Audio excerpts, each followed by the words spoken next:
Capítulo 2. Personalidad, esencia y ego. De acuerdo a la psicología gnóstica, tres son los aspectos o factores que se manifiestan o expresan a través de la máquina orgánica, que son la esencia, la personalidad y el ego. La esencia es una fracción de alma en nosotros, que representa lo divino, lo innato, lo propio. Es aquello que tiene verdadera realidad. En el budismo zen se le denomina Buddhata, y es el material psíquico para fabricar alma. Debemos comprender que el ser humano actual no tiene dentro un alma como se nos ha dicho, sino que tiene una chispa de alma que se llama esencia y que traducida en hechos es conciencia. Si tuviéramos un alma integrada, seríamos incapaces de cometer tantos errores y violaciones de la ley.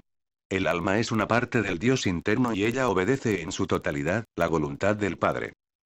La esencia que cada uno de nosotros lleva en su interior viene del cielo, más exactamente del tercer orden de mundos, que es la Vía Láctea, nuestra galaxia, donde resuena la nota musical La. Luego pasa por el sistema solar con la nota Sol. Continuando con su viaje llega a nuestro planeta con la nota.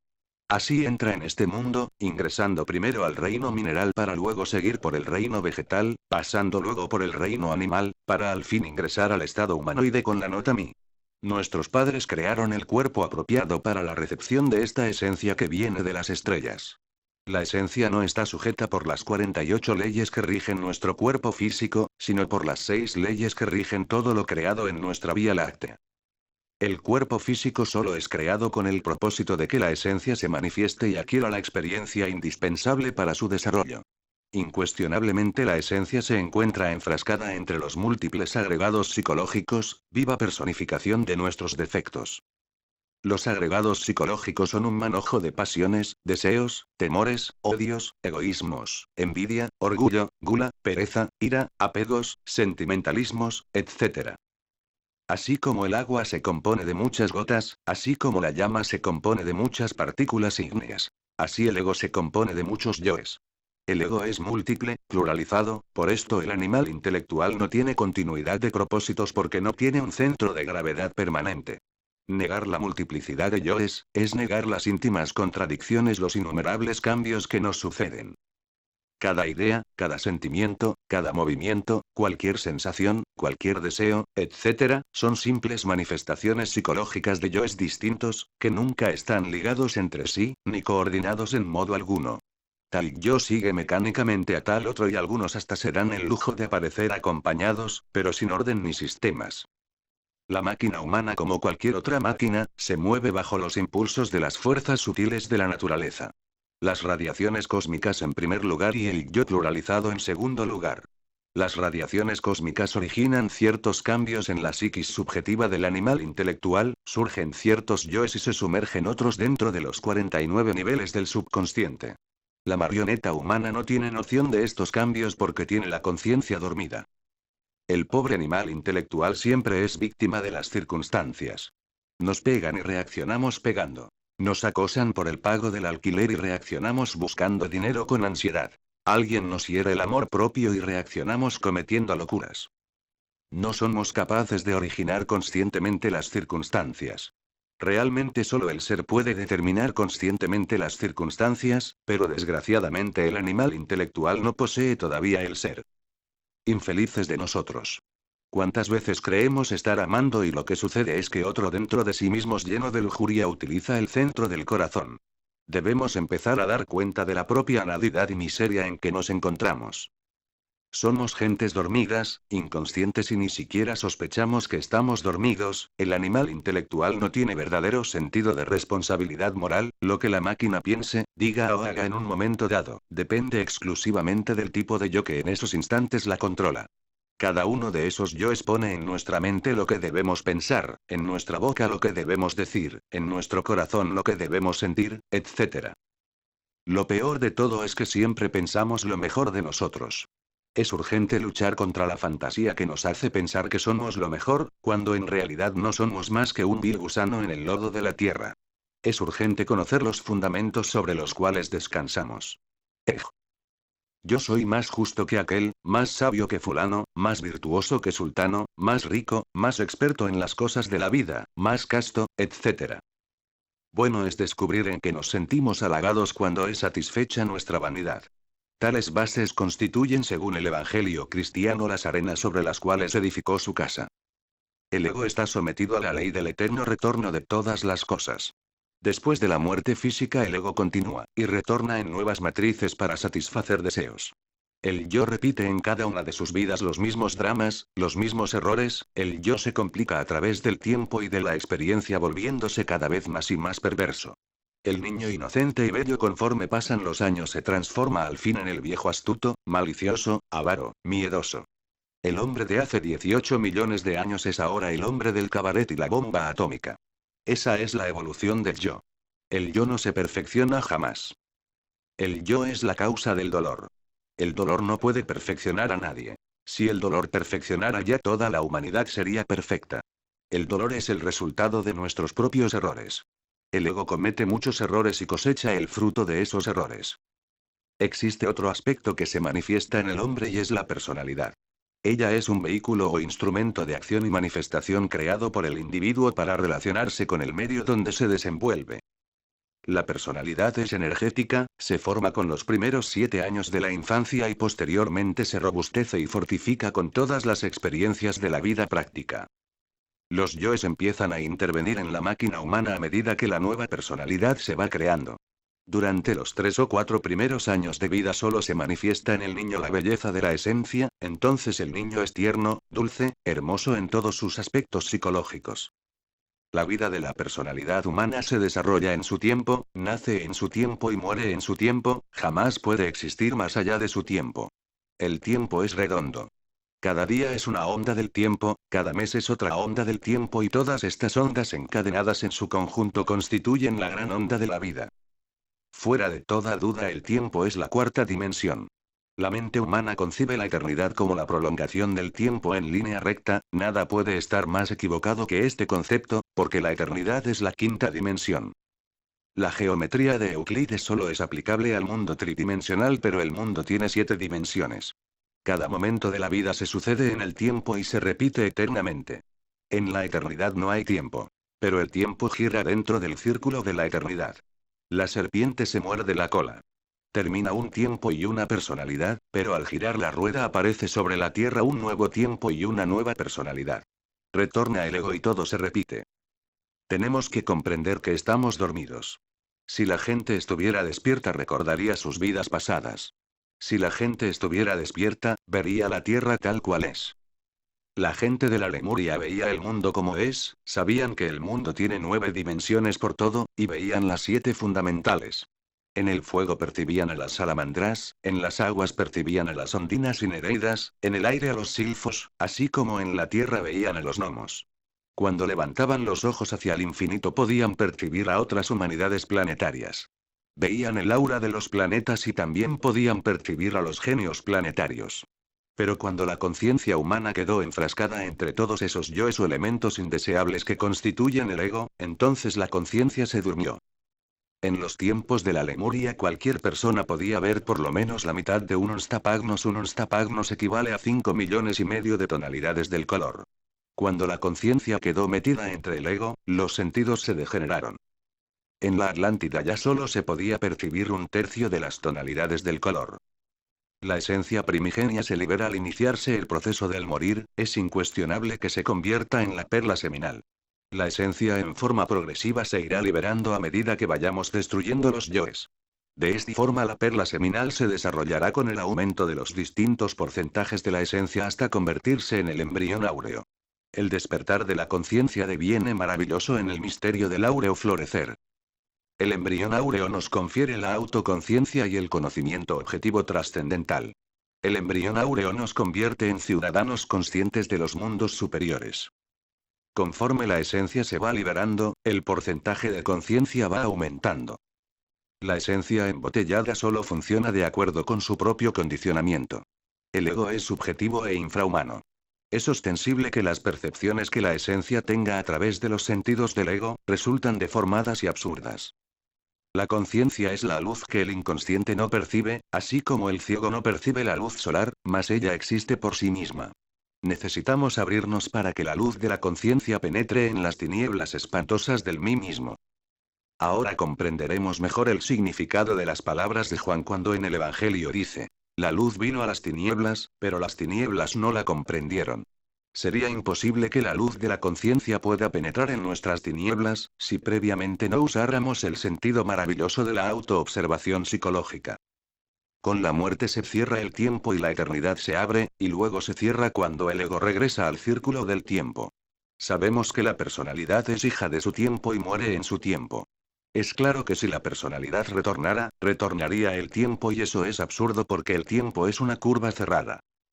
Un hombre romano que haya retornado en estos tiempos modernos del siglo XX con la personalidad de la época de los Césares, resultaría ciertamente insoportable, habría que tratarlo como a un delincuente, porque sus costumbres de ninguna manera se corresponden a las que actualmente tenemos. Lo que retorna es el ego, el recuerdo, la memoria, el error que se perpetúa, ello es lo que continúa. La personalidad es energética, sutil, atómica. Cuando la persona muere, tres cosas van al cementerio: el cuerpo físico y el cuerpo vital se desintegran poco a poco en forma simultánea. La personalidad deambula por el panteón y solo a través de varios siglos se va desintegrando. Lo que continúa, lo que no se desintegra en el cementerio es el yo. El yo es el que retorna incesantemente en nuevas matrices. Luego de la muerte la legión de yoes continúa en un cuerpo común que es el astral lunar. Todo retorno implica desde luego la fabricación de una nueva personalidad humana. Sabemos que después de la muerte, el ego retorna a una nueva matriz. Al retornar, el 3% de esencia libre, impregna el huevo fecundado. En el recién nacido solo se haya reincorporado el pequeño porcentaje de esencia libre, esto da a la criatura autoconciencia y belleza interior. Los diversos yoes que retornan dan vuelta alrededor del recién nacido, van y vienen libremente por doquier. Quisieran meterse dentro de la máquina orgánica, mas esto no es posible en tanto no se haya creado una nueva personalidad. La muerte es una resta de quebrados, terminada la operación matemática, lo único que queda, que continúa, son los valores yoes. Los valores en la luz astral se atraen y se repelen entre sí de acuerdo a las leyes de imantación universal. Nosotros somos puntos matemáticos en el espacio, que servimos de vehículos a determinada suma de valores. Dentro de la humana personalidad de cada uno de nosotros, existen siempre estos valores que sirven de basamento a la ley de recurrencia. Nuestra personalidad humana en este sentido, parece un carro arrastrado por múltiples caballos. Paralelamente a la formación de la personalidad, se desarrolla la mente sensual. Ella es quien nos informa mediante las percepciones sensoriales externas, y es precisamente con los datos aportados por tales percepciones, como la mente sensual elabora siempre sus conceptos de contenido, motivo por el cual ella jamás puede saber algo sobre lo real. La personalidad es un estorbo entre el ser y nosotros. Cuando se ha eliminado por completo el ego, la presencia del ser puede suplir perfectamente a la personalidad. La personalidad es el vehículo del karma y en ella se encuentran muchas cosas que nos ligan al karma. La personalidad es múltiple y perniciosa, no es individual. La falsa personalidad no nos permite conocer la verdadera felicidad. Si uno quiere ser feliz, todos tenemos derecho a la felicidad, tiene que empezar por eliminar todos esos yoes que dominan la personalidad, creando en nuestra conciencia un centro permanente de gravedad, deviniendo un estado de felicidad extraordinaria. Pero, mientras exista la falsa personalidad, la felicidad es imposible. Relaciones que falsean el trabajo armonioso entre la personalidad y la esencia. Personalidad y esencia deben desarrollarse en forma armoniosa y equilibrada. En la práctica hemos podido verificar que cuando la personalidad se desarrolla exageradamente a expensas de la esencia, el resultado es el bribón. La observación y la experiencia de muchos años nos han permitido comprender que cuando la esencia se desarrolla totalmente sin atender en lo más mínimo el cultivo armonioso de la personalidad, el resultado es el místico sin intelecto, sin personalidad, noble de corazón pero inadaptado, incapaz. El desarrollo armonioso de personalidad y esencia da por resultado hombres y mujeres geniales. En la esencia tenemos todo lo que es propio, en la personalidad todo lo que es prestado. En la esencia tenemos nuestras cualidades innatas, en la personalidad tenemos el ejemplo de los mayores, lo que hemos aprendido en la calle, en el hogar, en la escuela. Es urgente que los niños reciban alimento para la esencia y alimento para la personalidad, en forma equilibrada. La educación fundamental enseña que desde el mismo kinder o jardín para niños, debe atenderse en forma especial cada uno de los tres aspectos de la personalidad humana, conocidos como pensamiento, movimiento y acción, así la personalidad del niño se desarrolla en forma armoniosa y equilibrada. Un perfecto equilibrio entre personalidad y esencia, un desarrollo armonioso del pensamiento, emoción y movimiento, una ética revolucionaria, constituyen los basamentos de la educación fundamental. El ego como la causa de la conciencia dormida. La necesidad de desembotellarla, sacarla del ego mediante trabajos conscientes y de esfuerzos. El ego es la causa de que nuestra conciencia se encuentre dormida. Nuestra conciencia no puede expresarse porque somos víctimas de las circunstancias, títeres de los egos, yoes, demonios o defectos. La humanidad entera es manejada como un títere, controlada por los egos. El cerebro es un órgano transmisor, él recibe las órdenes y las distribuye al cuerpo según el defecto que domina nuestra mente en ese momento. El cerebro es el centro que controla el cuerpo físico. En la esencia, en la conciencia, se hallan depositados los datos indispensables para la regeneración, para la autorrealización íntima y la vivencia completa y verificación directa de las cosas. Si en este elemento primario se encuentran los principios básicos de la regeneración, obviamente lo primero que debemos hacer es destruir, aniquilar esa segunda naturaleza de tipo infernal dentro de la cual se halla aprisionada la esencia. Al liberar la esencia, al despertarla, tenemos varias ventajas.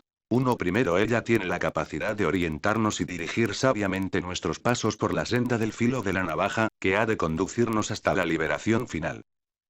Segundo, nos permite vivir las experiencias directas, iluminación íntegra, vivencia luminosa, confirmación práctica. Existen varios tipos de energía dentro de nosotros mismos: energía mecánica, energía vital, energía psíquica, energía mental, energía de la voluntad, energía de la conciencia, y energía del espíritu puro. Por mucho que multipliquemos la energía mecánica jamás lograríamos despertar la conciencia, por mucho que incrementemos las fuerzas vitales dentro de nuestro organismo nunca llegaríamos a despertar conciencia. Muchos procesos psicológicos se realizan dentro de nosotros mismos sin que por ello intervenga para nada la conciencia. Por muy grande que sean las disciplinas de la mente o aunque multipliquemos hasta el infinito la fuerza de la voluntad, no conseguiremos despertar conciencia. Todos estos tipos de energía se escalonan en distintos niveles y dimensiones que nada tiene que ver con la conciencia. La conciencia solo puede ser despertada mediante trabajos conscientes y rectos esfuerzos. En la esencia está la religión, el Buda, la sabiduría, las partículas de dolor de nuestro Padre que está en los cielos y todos los datos que necesitamos para la autorrealización íntima del ser. Nadie podría aniquilar el yo psicológico sin eliminar previamente los elementos inhumanos que llevamos dentro. Incuestionablemente, cuando el yo psicológico ha muerto, resplandece en nosotros la esencia. La esencia libre nos confiere belleza íntima. De tal belleza emanan la felicidad perfecta y el verdadero amor. La esencia posee múltiples sentidos de perfección y extraordinarios poderes naturales. Con el despertar de la conciencia se pueden conocer los misterios de la vida y de la muerte, se puede experimentar eso que no es del tiempo, eso que es la verdad. Se tiene también acceso a la ciencia objetiva, universal y pura. Es por ello que no debemos dejarnos fascinar por la ciencia subjetiva de hoy en día. Los fenómenos naturales en modo alguno coinciden exactamente con los conceptos formulados por la mente. La vida se desenvuelve de instante en instante y cuando la capturamos para analizarla, la matamos. Cuando intentamos inferir conceptos al observar tal o cual fenómeno natural, de hecho dejamos de percibir la realidad del fenómeno y solo vemos en él mismo el reflejo de las teorías y conceptos rancios que nada tiene que ver con el hecho observado.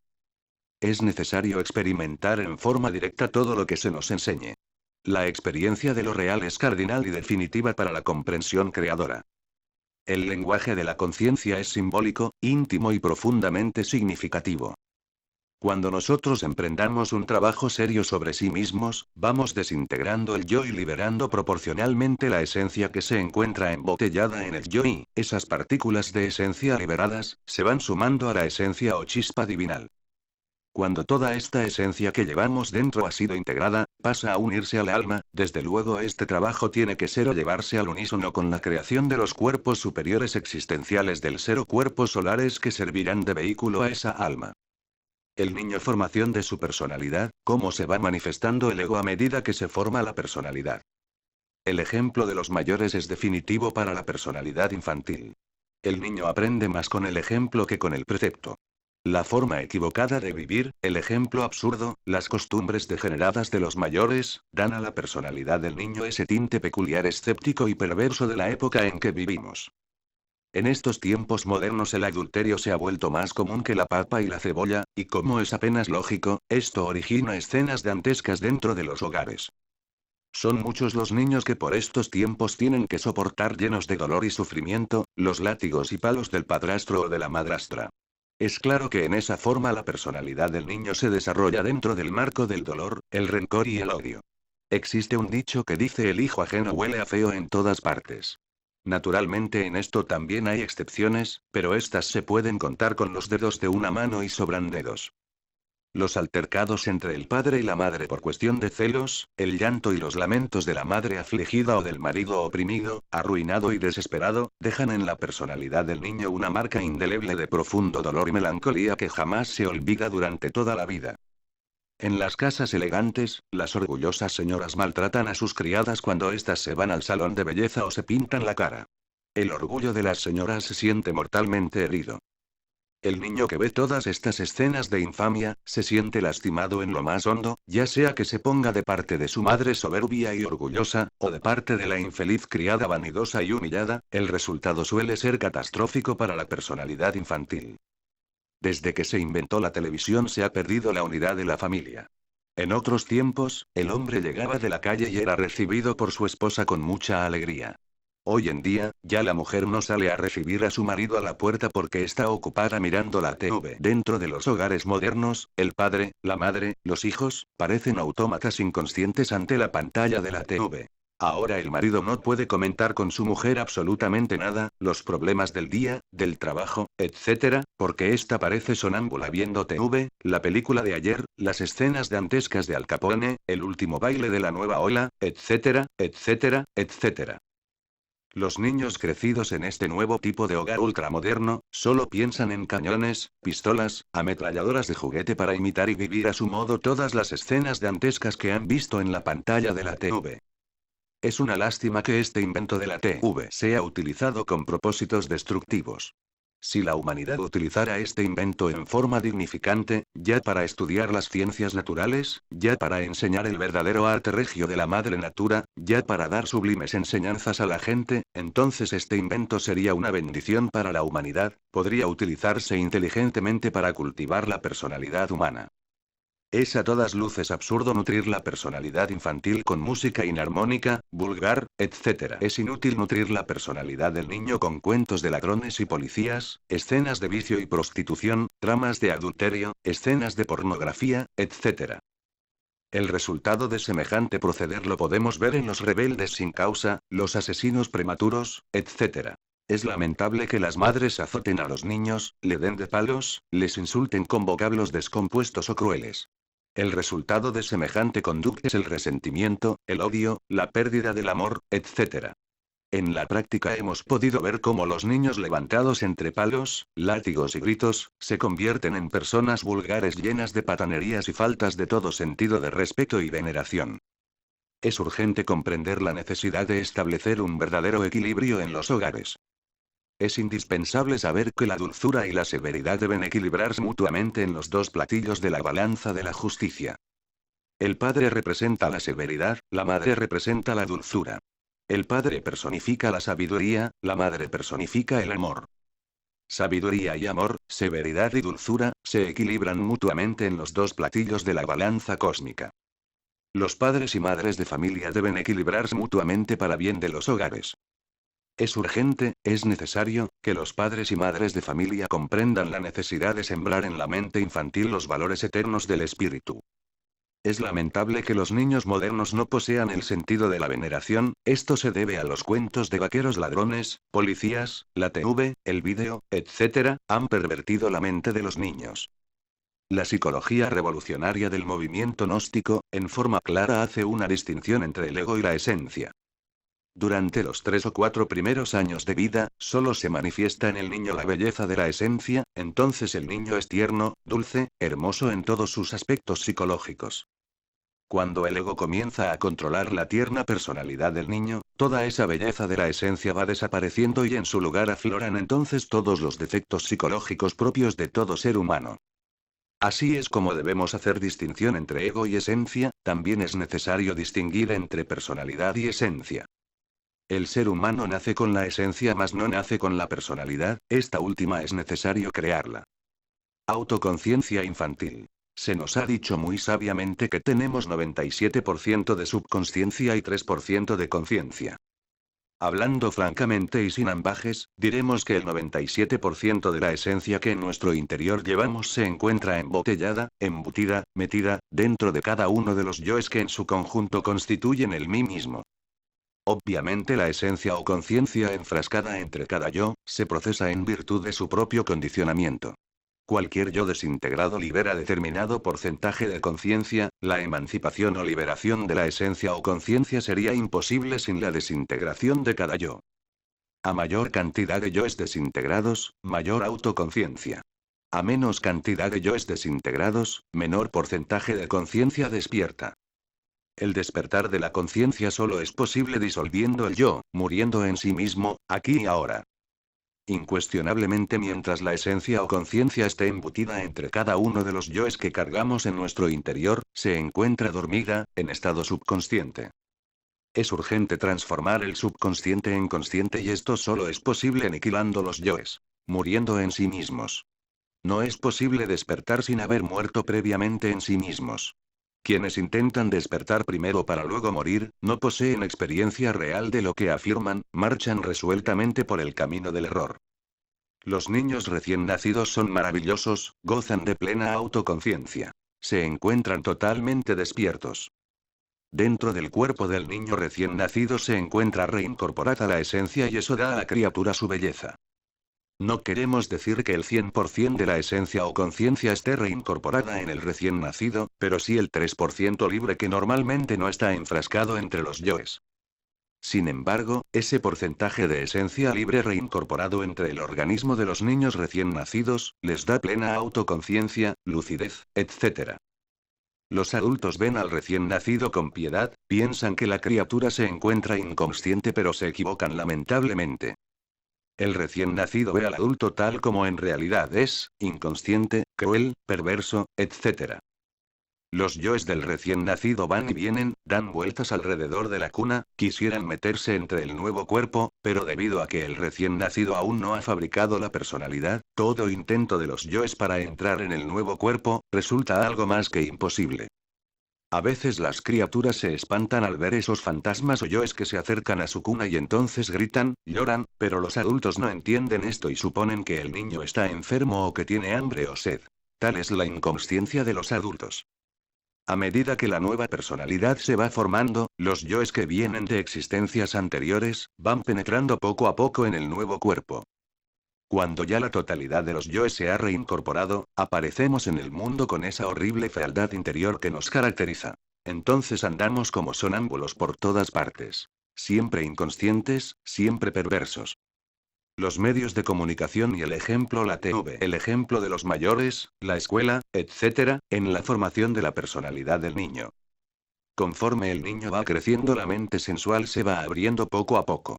Esta última en sí misma, y por sí misma, informa mediante las percepciones sensoriales externas y es precisamente con los datos aportados por tales percepciones, como la mente sensual elabora siempre sus conceptos de contenido, motivo por el cual ella jamás puede saber algo sobre lo real. Sus procesos razonativos, subjetivos, se mueven dentro del círculo vicioso de las percepciones sensoriales externas.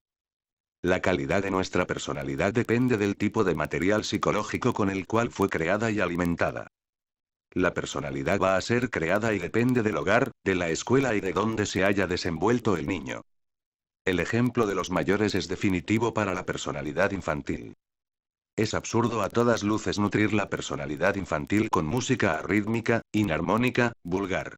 Es estúpido nutrir la personalidad de los niños con cuentos de ladrones, policías, escenas de delito y prostitución, tramas de adulterio, pornografía, etc. El resultado de semejantes procederes, lo podemos ver en los rebeldes sin causa, los asesinos prematuros.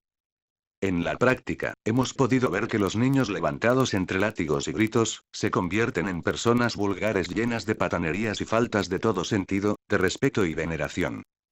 La personalidad humana debe alimentarse con el buen ejemplo de nuestros padres, con la seria enseñanza de la escuela, etc. La personalidad debe alimentarse con el equilibrio, con los tres aspectos del mismo pensamiento, movimiento y acción, así ésta se desarrollará en forma armónica. Debemos tener en cuenta la formación del individuo, la estereotipación, esto es quedarse estancado, frenado en un solo sitio, aceptar una imagen u opinión y quedarse petrificado en esa idea, o sea, por decirlo así, es querer meter una enseñanza, someternos a una mecanicidad. Ahora bien, en la formación infantil, se realiza durante los primeros 7 años de vida. El ambiente de la familia, la vida en la calle, la escuela, dan a la personalidad humana su característica original, el ejemplo que dan los mayores es definitivo en este caso, si en esto incluimos el espectáculo de algunos padres discutiendo violentamente en sus hogares y ni siquiera tienen el detalle de fijarse si sus hijos están presentes y abstenerse un poco de divulgar todo aquello que al niño le va a crear un trauma de violencia, grosería, rencor, odio, inferioridad, etc. Otro aspecto que influye es la TV y podemos citar un ejemplo antes, cuando el esposo llegaba era bien recibido por su esposa e hijos, ahora no. La esposa está ocupada con la novelita y los hijos viendo comiquitas, ese diálogo maravilloso que debe haber en los hogares, se acaba completamente por esa razón y por otro lado, estos niños van creciendo pensando en cañones, pistolas, etc., en fin, todos estos aspectos violentos. No estamos en contra de ese maravilloso invento, solo que no se utiliza de una manera educativa. Tenemos en cuenta también la música y la lectura. Al niño le debemos instruir con cuentos de hadas, princesas, maravillas, etc. Con respecto a la música debe ser armoniosa, infantil y sublime. Debemos tomar como punto importante el desarrollo de la esencia, ya que en ellos también se está formando una personalidad y esto debe estar equilibrado. Si por cualquier circunstancia el niño aprendió a gritar, no gritarle ni pegarle, se le enseña a orar para que exista un equilibrio a medida de su desarrollo, ya que esta es el vehículo del ego. Ahora, cuando el niño empieza a ir a la escuela ya debe haber una confianza plena de padres e hijos, para que cuando les digan algo a ellos, no vayan a consultarle a otro amiguito que lo puede aconsejar mal, que se lo comente a sus padres, que estos quieren lo mejor para ellos y los sabrán guiar, por eso no debe haber ninguna barrera en este sentido. En resumen, tenemos que entender que la educación de nuestros hijos empieza por enseñarles a saber vivir y no caer en errores que se pueden evitar por medio del diálogo con sus padres. Observador y observado. Es muy claro y no resulta difícil comprender, que cuando alguien empieza a observarse a sí mismo seriamente desde el punto de vista que no es uno sino muchos, comienza realmente a trabajar sobre todo eso que carga dentro. Es óbice, obstáculo, tropiezo, para el trabajo de autoobservación íntima, los siguientes defectos psicológicos: mitomanía, delirio de grandeza, creerse un dios, egolatría, creencia de un yo permanente. Adoración a cualquier especie de alter ego, paranoia, sabiondez, autosuficiencia, engreimiento, creerse infalible, orgullo místico, persona que no sabe ver el punto de vista ajeno. Cuando se continúa con la convicción absurda que se es uno, que se posee un yo permanente, resulta algo más que imposible el trabajo serio sobre sí mismo. Quien siempre se cree uno, nunca será capaz de separarse de sus propios elementos indeseables. Considerará a cada pensamiento, sentimiento, deseo, emoción, pasión, afecto, etc., como funcionalismos diferentes, inmodificables de su propia naturaleza y hasta se justificará ante los demás diciendo que tales o cuales defectos personales son de carácter hereditario. Quien acepta la doctrina de los muchos yoes, comprende a base de observación que cada deseo, pensamiento, acción, pasión, etc., corresponde a este u otro yo distinto, diferente.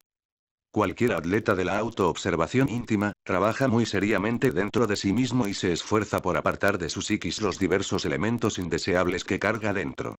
Si uno de verdad y muy sinceramente comienza a observarse internamente, resulta dividiéndose en dos: observador y observado. Si tal división no se produjera, es evidente que nunca daríamos un paso adelante en la vía maravillosa del autoconocimiento. ¿Cómo podríamos observarnos a sí mismos si cometiéramos el error de no querer dividirnos entre observador y observado? Si tal división no se produjera, es obvio que nunca daríamos un paso adelante en el camino del autoconocimiento.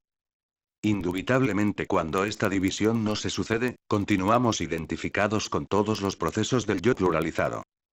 Quien se identifica con los diversos procesos del yo pluralizado, es siempre víctima de las circunstancias. ¿Cómo podría modificar circunstancias aquel que no se conoce a sí mismo? ¿Cómo podría conocerse a sí mismo quien nunca se ha observado internamente? ¿De qué manera podría alguien autoobservarse si no se divide previamente en observador y observado? Ahora bien, nadie puede empezar a cambiar radicalmente en tanto no sea capaz de decir este deseo es un yo animal que debo eliminar. Este pensamiento egoísta es otro yo que me atormenta y que necesito desintegrar, este sentimiento que hiere mi corazón es un yo intruso que necesito reducir a polvareda cósmica. Etcétera, etcétera, etcétera. Naturalmente esto es imposible para quien nunca se ha dividido entre observador y observado. Quien toma todos sus procesos psicológicos como funcionalismos de un yo único, individual y permanente, se encuentra tan identificado con todos sus errores, los tiene tan unidos a sí mismo, que ha perdido por tal motivo la capacidad para separarlos de su psiquis.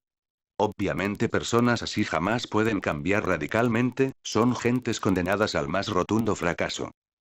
Práctica observador y observado. Hasta ahora, hemos explicado ampliamente este punto y justificado por qué es menester aplicar esta técnica.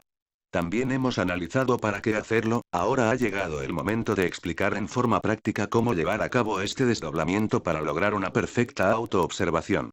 Supongamos que estamos en el auto, manejando y de pronto viene otro automóvil desde una calle transversal y nos choca por no haber mirado bien y venir quizás a más velocidad de lo debido. Nos bajamos del auto y vamos directamente hacia el otro conductor, le decimos que es un inconsciente, que cómo va a manejar de esa manera, que en qué cabeza cabe. Etcétera. En ese preciso momento es cuando debemos aplicar la autoobservación, y para ello debemos desdoblarnos en observador y observado.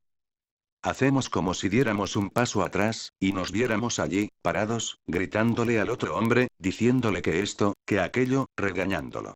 En ese momento nos autodescubrimos, en principio, viendo qué agregado psicológico es el que tomó el comando de nuestra máquina humana, haciéndonos reaccionar ante el evento y viendo que no somos dueños de nosotros mismos, ni de nuestros actos, sino que somos movidos por resortes invisibles para nosotros a este momento.